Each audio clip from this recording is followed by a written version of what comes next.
Y'all see that? Or y'all hear that, I should say. That's somebody else who I usually do outreach with. But, you know, he's asking for money today.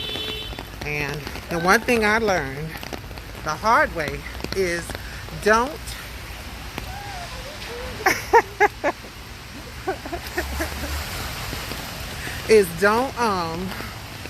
give nobody no money. Don't even give them the impression that you have money, especially if you're out here alone doing the work by yourself like I be. So you don't want people, strangers. He's not a stranger. I know him now. I've known him now I've been helping him out for about 3 years. Since I've been on this side of town, on this side of Staten Island. I've been knowing him for 3 years.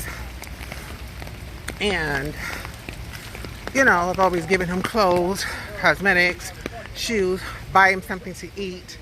You know, I don't mind feeding him. I'll feed the babies. But what I'm not going to do is give you a coin or pull out a coin out here in public, especially in the hood. Okay. Mama didn't get this old for nothing, baby. Not by being stupid, trust me. So, I know better than that, in other words. But y'all be good. I'm on my way home. I just had to pick up a couple of things before I get in the house. Love you, love you, love you, love you, love you. Stay moist, bitches. Bye.